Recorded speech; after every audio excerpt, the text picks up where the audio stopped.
ஓம் ஸ்ரீ தாரா நேயர்களுக்கு வணக்கம். ஒரு அன்பர் கேட்டிருந்தாரு, குழந்தை இரவுல திடீர் பதட்டமா இருக்கு. ரெஸ்ட்லெஸ்ஸா இருக்காங்க. ரெஸ்ட்லெஸ்ஸா தூங்குறாங்க. ஒரு நிம்மதியாவே அந்த குழந்தை தூங்க மாட்டேங்குது. அப்படியே அலறி அடிச்சு எழுந்துற மாரி இருக்கு. கனவு கண்டியான்னு கேட்டா இல்லன்னு சொல்றாங்க. ஆனா ஒரு பதட்டத்திலேயே இருக்கா. நிம்மதியான தூக்கம் இருக்க மாட்டேங்குது. அப்படின்னு குழந்தைன்னா நல்லா தூங்கணும் தானே மேடம். ஏன் இப்படி தூங்குது அப்படின்னு கேட்டிருந்தாங்க. அவங்களுக்கு ஆன பதில் இதுதான். இப்போ குழந்தைக்கு எந்தவித பிரச்சனையும் இல்ல, உடல்ல வலி இல்ல, அந்த மாதிரி எல்லாம் இல்லாமல் இருந்தும் பதட்டமா இருக்கு. முதல்ல அத பார்த்துக்கோங்க. சுத்தி என்ன இருக்குன்னு. முதல்ல அந்த எங்க படுக்குறாங்களோ அந்த இடத்துல சுத்தம் பண்ணுங்க. சுத்தம் பண்ணிட்டு நீங்க இது எங்க பாட்டி செய்த வைத்தியம் தான் இது. பாட்டி செய்த விஷயங்கள் தான் நான் சொல்றேன். எங்க பாட்டிக்கு 10 குழந்தைகள்.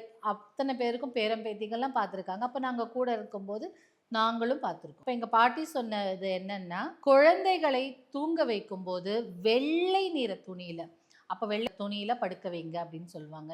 இப்போ அப்போலாம் வெள்ளை துணினா என்ன பண்ணுவாங்கன்னா, யார் வேஷ்டி இருக்கோ பழைய வேஷ்டி அதெல்லாம் வாஷ் பண்ணி நீட்டா உலர்த்தி, வாஷ் பண்ணி தனியா உலர்த்தி அத கொண்டு அதில குழந்தைங்கள படுக்க வைப்பாங்க.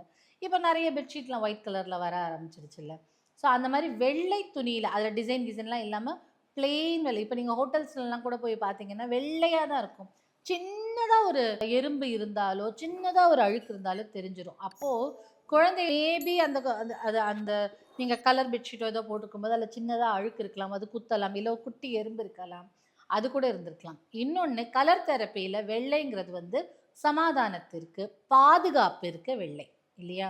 நம்ம என்ன சொல்றோம்? வெள்ளை பாதுகாப்புக்கு அப்படின்னு. அதே மாரி வெள்ளை நிறத்திற்கு கெட்ட சக்திகளை துரத்தி அடிக்கும் ஆற்றல் உண்டு. இல்ல? அப்போ கெட்ட சக்தியை நம்மகிட்ட அண்ட விடாம வெள்ளை இப்போ அ க லைட்ட ரிஃப்ளெக்ட் பண்ணணும். பிரதிபலிக்க செய்யணுங்கும்போது ஒரு வெள்ள அ இதுதான் வைப்பாங்க. அதில லைட் படும்போது இப்டி பளிச்சுன்னு அடிக்கும்.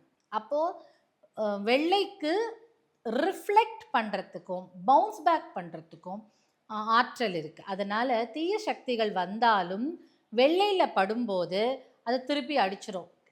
கருப்பு ஈர்க்கும். கருப்பு அந்த காந்தம்லாம் அப்படி ஈர்க்கும் இல்லையா? அப்ப அந்த கருப்பும் ஈர்க்கும். ஆனா வெள்ளை திருப்பி அடிச்சிரும் நெகட்டிவ் எனர்ஜி. நெகட்டிவ்ங்கிறது ஒரு ஒரு சின்னதா கருப்பு டாட் இருந்தா கூட நம்ம பார்க்க முடியும். அந்த மாதிரி ஒண்ணு. 2வது சமாதானத்துக்கு நம்ம என்ன பண்ணுவோம்? வெள்ள கொடி கட்டிட்டாங்கன்னு சொல்லுவோம். அப்போ ஒரு மாதிரி ஹார்மனியா அப்படியே சமாதானமா இருக்கும். அப்படியே காம் டவுன் பண்ணும் நர்வஸ்ல. இது கலர் தெரப்பில இருக்கு. ஸோ இது 2யும் அப்போலாம் நமக்கு எங்க பாட்டிக்கெல்லாம் இந்த கலர் தெரப்பி தெரியுமாலாம் கூட எனக்கு தெரியாது. ஆனா அவர்கள் ஃபாலோ பண்ணது தான் நானும் இப்ப சொல்றேன். இப்போ அத ஃபாலோ பண்ணும்போது, இதுக்குள்ள இப்போதான் நம்மளுக்கு இதெல்லாம், ஓ! இதுக்கு தான் அப்படி வெள்ள துணியில படுக்க வச்சாங்களா? இதுக்கு தான் இப்படி பண்ணாங்களா? அப்படின்னு யோசிக்க வைக்குது. ஆனா நம் முன்னோர்கள் நம்மள விட பல மடங்கு புத்திசாலிகள் இல்லையா? அப்போ அவர்களுக்கு அவ்ளோ அறிவாற்றல் இருந்திருக்கு. அதனால குழந்தை பதட்டமா எழுந்திருக்குது அப்படின்னா, முதல்ல வெள்ளை துணிய அலசி நல்லா காய வச்சு, அதுல குழந்தைகளை படுக்க வைங்க. படுக்க வைங்க.